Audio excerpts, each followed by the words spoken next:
আসসালামু আলাইকুম ওয়া রাহমাতুল্লাহ। সুপ্রিয় শিক্ষার্থী বন্ধুরা, কেমন আছো তোমরা? আশা করি সকলেই ভালো আছো। বন্ধুরা, এই ভিডিওতে আমি মেডিকেলের 2023-24 সেশনের ইংরেজি অংশের প্রশ্নটি নিয়ে আলাপ করব। প্রশ্ন সলভ করার শুরুতেই আমরা দুইটা কথা বলে রাখবো। প্রথমত হচ্ছে, যখনই আমরা প্রশ্ন সলভ করব তখনই আমরা প্রশ্নের উৎস সম্পর্কে জানার চেষ্টা করব।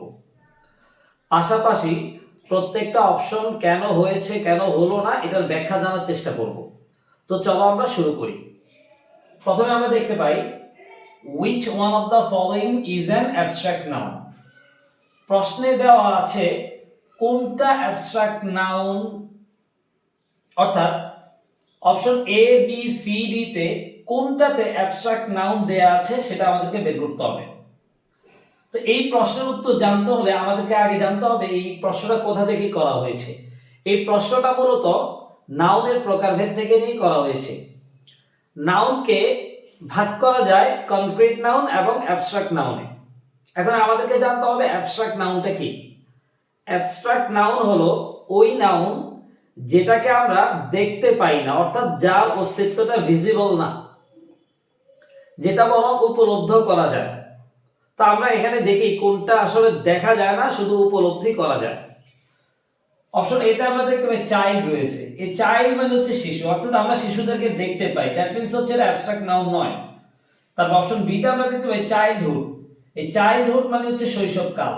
এই শৈশবকালকে আমরা দেখতে পাই না, দ্যাট মিন্স এটা হতে পারে আমাদের উত্তর। অপশন সি তে দেখি আমরা ফ্যামিলি। এটা মূলত একটা কালেকটিভ নাউন। কালেকটিভ নাউন হচ্ছে একটা বিষয়ের সমষ্টি, কয়েকজন মিলেই মূলত একটা কালেকটিভ নাউন। তারপর অপশন ডি তে রয়েছে বয়। এটাও আমরা দেখতে পাই, সো এটাও অ্যাবস্ট্রাক্ট নাউন নয়। সুতরাং এখানে আমাদের কারেক্ট উত্তর হচ্ছে চাইল্ডহুড। এর পরের প্রশ্নে আমরা চলে যাই। Call it a day means, এই প্রশ্নটা কোথা থেকে এসেছে? এই প্রশ্নটা মূলত ফ্রেজ অ্যান্ড ইডিয়মস থেকে এসেছে। ফ্রেজ অ্যান্ড ইডিয়মসের এই প্রশ্নগুলো সলভ করতে হলে অবশ্যই আমাদেরকে মুখস্থ করতে হবে। এই প্রশ্নগুলো মুখস্থ করা ছাড়া আসলে তেমন কোনো পথ খোলা নেই। তো এই কল ইট এ ডে, এই ফ্রেজটির অর্থ কি? এই ফ্রেজটির অর্থ হচ্ছে কোনো কিছু সম্পন্ন করা। আমরা দেখি অপশন এ তে স্পেন্ড দ্য টাইম, অর্থাৎ সময় ব্যয় করা। সো অপশন এ উত্তর হবে না। অপশন বি তে আমরা দেখতে পাই ওপেন অ্যান ইভেন্ট, অর্থাৎ কোনো একটা ইভেন্ট খোলা। অপশন বি ও উত্তর হচ্ছে না। অপশন সি তে আমরা দেখতে পাই ফিনিশ ওয়ার্ক, অর্থাৎ কাজ শেষ করা। অপশন সি উত্তর হতে পারে। অপশন ডি তে আমরা দেখতে পাই ফিক্স অ্যান অ্যাপয়েন্টমেন্ট, অর্থাৎ একটা অ্যাপয়েন্টমেন্ট ফিক্স করা। সো আমরা বলতে পারি এখানে কারেক্ট উত্তর হচ্ছে অপশন সি। 3 নম্বর প্রশ্ন আমরা পড়ি choose the correctly spelled word. এই প্রশ্নটা স্পেলিং থেকে এসেছে। স্পেলিং থেকে বন্ধুরা, স্পেলিং এর যে প্রশ্ন এটা সলভ করার পূর্বে একটা কথা বলে রাখি, স্পেলিং থেকে মোটামুটি সকল ইউনিভার্সিটিতেই কোশ্চেন এসে থাকে। অর্থাৎ ভর্তি পরীক্ষার ক্ষেত্রে স্পেলিং এর প্রশ্নটা খুব ইম্পর্টেন্ট। এখন স্পেলিং এ রাতারাতি ভালো করা যায় না। স্পেলিং এ ভালো করতে হলে মোটামুটি একটা লাগাতার প্র্যাকটিস করা লাগে। তো তোমরা যারা ভর্তি পরীক্ষা দিবে অবশ্যই স্পেলিং নিয়ে খুব বেশি কনসার্ন থাকবে। ওকে, তো এইখানে কোনটা উত্তর হবে? এখানে অপশন ডি উত্তর হবে। রেনেসান্স এর বানান R E N A I, রেনে, double S A N C E, renaissance. 4 নম্বর প্রশ্ন আমরা দেখতে পাই which one of the following is an example of an indefinite pronoun। এই প্রশ্নের উৎসটা কি? এই প্রশ্নটা মূলত বেসিক থেকে করা হয়েছে, অর্থাৎ পার্টস অফ স্পিচ। নিচের 4টা শব্দ দেওয়া আছে। অপশন এ তে আমরা দেখতে পাই সাচ দেওয়া আছে। অপশন বি তে দেখতে পাই আইদার দেওয়া আছে। অপশন সি তে আমরা দেখতে পাই দিস দেওয়া রয়েছে। অপশন ডি তে আমরা দেখতে পাই এনি দেওয়া আছে। এই 4টার মধ্যে কোনটা হচ্ছে ইনডেফিনিট প্রোনাউন? এই প্রশ্নের উত্তর পারতে হলে অবশ্যই আমাদের ইনডেফিনিট প্রোনাউনগুলো ভালোভাবে জানতে হবে। আর ইনডেফিনিট প্রোনাউন বা সকল প্রোনাউন আমরা কিভাবে চিনব? বেশিরভাগ প্রোনাউনই মুখস্থ করেই চিনতে হবে। তো তোমাদের যাদের প্রোনাউনগুলো ভালোভাবে আয়ত্তে নেই, তোমরা কষ্ট করে প্রোনাউনগুলো হচ্ছে মুখস্থ করে নেবে। তো এখানে আমরা দেখতে পাই এই যে সাচ, এটা হচ্ছে ডেমনস্ট্রেটিভ প্রোনাউন। এই আইদার, এটাও মূলত ইনডেফিনিট প্রোনাউন না। তারপর দিস, এটাও ইনডেফিনিট প্রোনাউন, এটাও ডেমনস্ট্রেটিভ প্রোনাউন। অপশন ডি তে আমরা দেখতে পাই এই যে এনি, এই এনিটা মূলত হচ্ছে একটা ইনডেফিনিট প্রোনাউন। ইনডেফিনিট প্রোনাউনগুলো সাধারণত কি কি? Someone, anyone, anybody, somebody, nobody, nothing, এই টাইপের ওয়ার্ডগুলো মূলত ইনডেফিনিট প্রোনাউন। তো চলো 5 নম্বর প্রশ্নটি দেখি। Select the correct word to fill up the gap in the sentence. He complain to me dash your conduct. তো এই প্রশ্নটা মূলত প্রেপোজিশন থেকে এসেছে। এটা মূলত অ্যাপ্রোপ্রিয়েট প্রেপোজিশনের একটা কোয়েশ্চেন। এই প্রশ্নের উত্তর করতে গিয়ে দুইটা প্রবলেম তৈরি হবে। কেউ কেউ বলবেন এখানে উত্তর হবে অফ, কেউ কেউ বলবেন অ্যাবাউট। এখন এটার উত্তর আসলে আমরা কোনটা নিব? তো এটা ক্যামব্রিজ এবং অক্সফোর্ডের যে ডিকশনারি আছে সেখানে অফও দেওয়া আছে, অ্যাবাউটও দেওয়া আছে।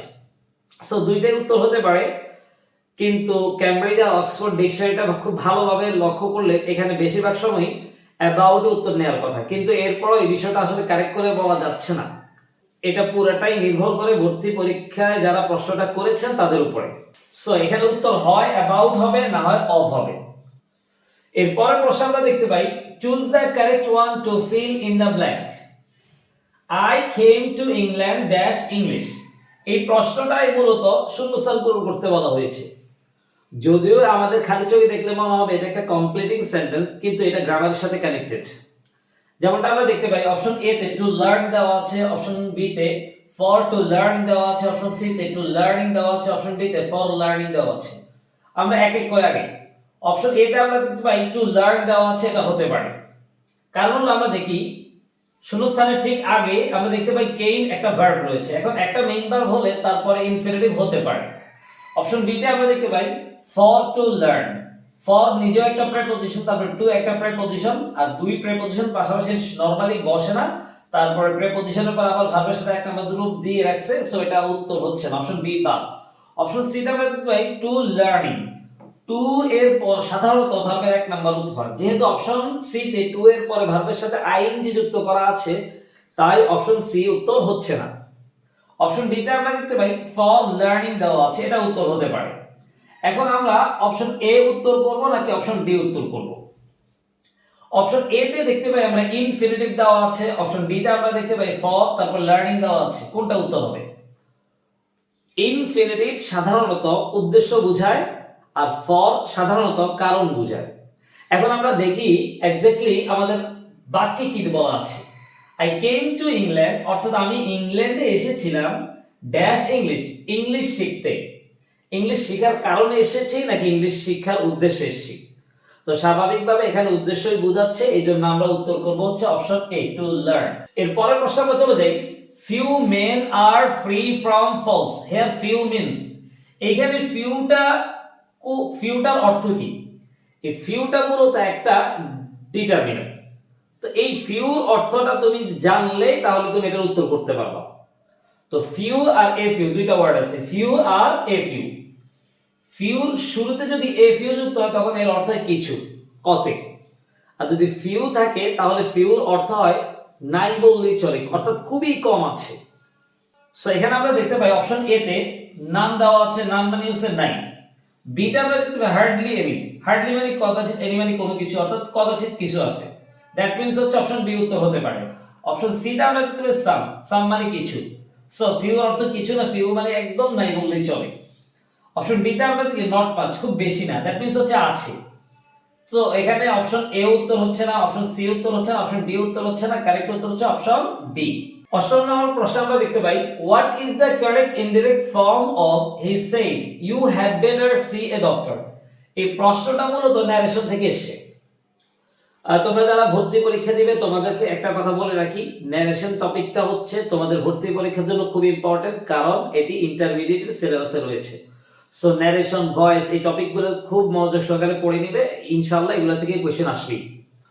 তো এই প্রশ্নটা যখন আমরা উত্তর করব, আমরা প্রথমে যে কাজটা করব, ইনভার্টেড কমার ভিতরে কি আছে সেটা আমরা দেখে নিব। এখানে আমরা দেখতে পাই you had better see a doctor. Inverted কমার ভিতরে একটা অ্যাসার্টিভ সেন্টেন্স আছে, কিন্তু অ্যাসার্টিভ সেন্টেন্সটা হচ্ছে হ্যাড বেটার সহ এসেছে।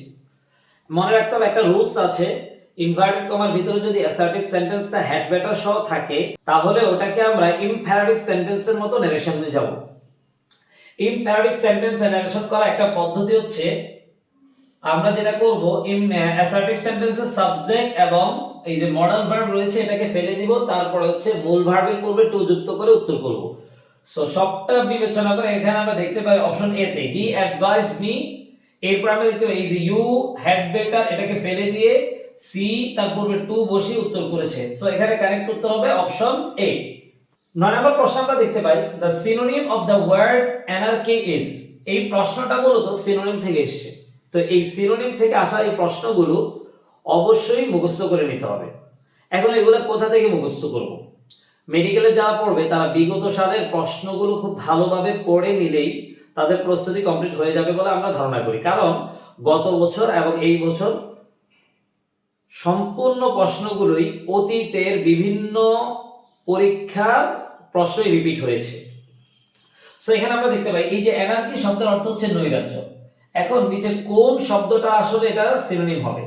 ডিসিপ্লিন মানে হচ্ছে শৃঙ্খল, ললেসনেস, ললেস দ্যাট মিন্স হচ্ছে আইন নাই।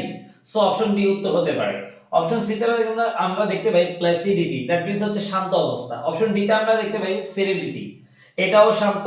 সো এখানে অপশন বি উত্তর হবে ললেসনেস। 10 নম্বর প্রশ্ন আমরা দেখতে পাই choose the word which never has a plural form. এই যে প্রশ্নটা এটা দেখলে সাধারণত আমাদের মনে হতে পারে সিঙ্গুলার প্লুরাল থেকে কোশ্চেনটা এসেছে। সিঙ্গুলার প্লুরাল ছাড়াও এটা আসলে আরেকভাবে উত্তর করা যায়। বেশিরভাগ স্টুডেন্টরা এটা এই যে ইনফরমেশন ওয়ার্ডটা এটা কাউন্টেবল আনকাউন্টেবল পড়ার সময় পড়েছে।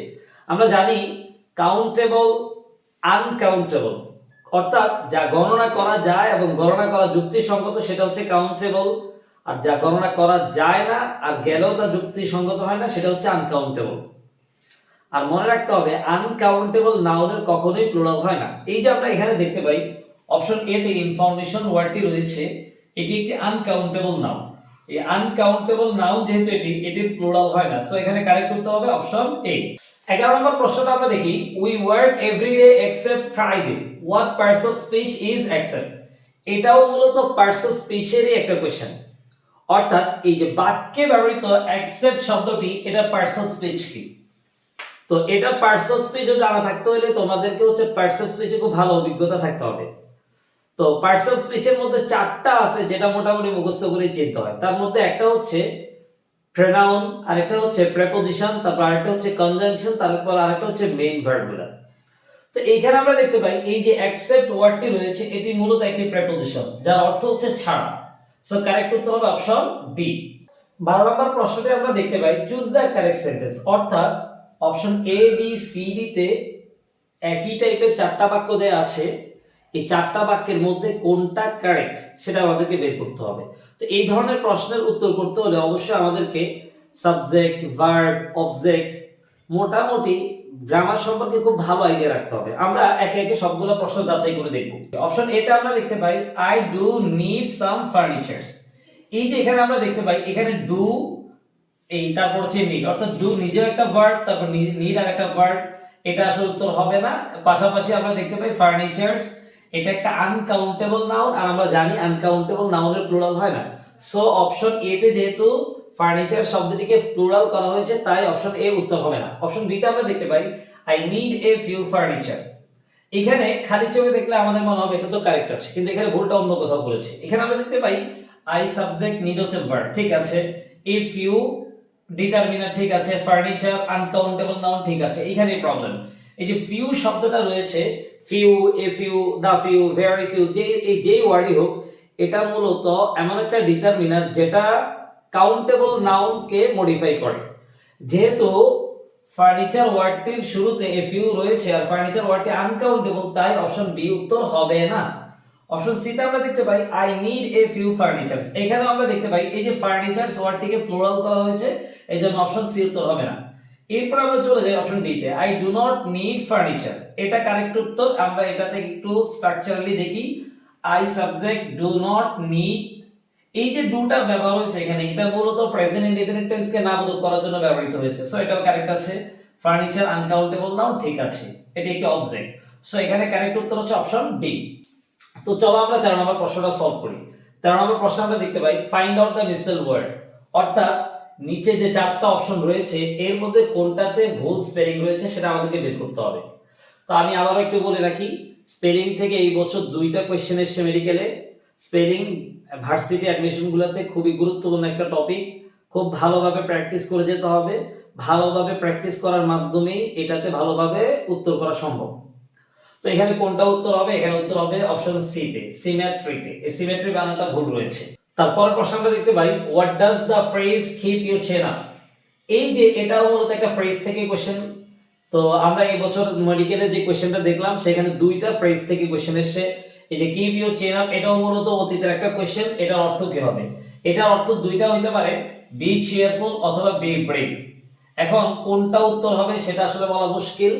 বেশিরভাগ সময় ধরো এটা নির্ভর করে হচ্ছে পরীক্ষকদের উপরে, সেখান থেকে যেভাবে উত্তর নেবে সেটাই কারেক্ট। তো এটা নিয়ে আমরা আলাপ বাড়াচ্ছি না। তো চলো আমরা আজকে শেষ প্রশ্ন দেখি। The antonym of the word impediment is, অর্থাৎ এটা অ্যান্টোনিম থেকে কোয়েশ্চেন এসেছে। আমরা দেখতে পাই এই বছর সিনোনিম থেকে একটা কোয়েশ্চেন এসেছে, অ্যান্টোনিম থেকে একটা কোয়েশ্চেন এসেছে। তো এই প্রশ্নের উত্তর পাঠতে হলেও মূলত আমাদেরকে যেটা করতে হবে, শব্দ মুখস্থ করতে হবে। ইমপেডিমেন্ট শব্দের অর্থ কি? প্রতিবন্ধক বা বাধা। তো এই প্রতিবন্ধক বাধা আমরা এখানে প্রত্যেকটা অপশনের অর্থ জানতে হবে। হেল্পফুল মানে হচ্ছে সাহায্যকারী, তারপর হচ্ছে বি তে হিন্ড্রেন্স মানেও বাধা, অবস্টাকল মানেও বাধা, ইউজফুল মানে কি? উপকারী। তো এখানে আমরা দেখতে পাই এই যে হিন্ড্রেন্স, তারপর হচ্ছে অবস্টাকল, এটা উত্তর হবে না, এটা মূলত এটা সিনোনিম। সো অপশন বি আর সি বাদ। তারপর আমরা দেখতে পাই হয় এ উত্তর হবে, না হয় ডি হবে। এখানে কিছুটা আমাদের কাছে খটকা লাগবে, উত্তর কি এ বলবো নাকি ডি বলবো। তো তুমি এটা তোমরা একটা জিনিস চিন্তা করো, ইমপেডিমেন্ট মানে হচ্ছে কি? প্রতিবন্ধক, বাধা দেওয়া। এখন কোথাও যখন বাধা আসবে তখন তার বিপরীতে কি আসবে? সাহায্য চাওয়া আসবে। সো এখানে আসলে উত্তর হবে অপশন এ, হেল্পফুল। তো বন্ধুরা, আশা করি তোমাদেরকে বিষয়টা ভালোভাবে বুঝাতে পেরেছি।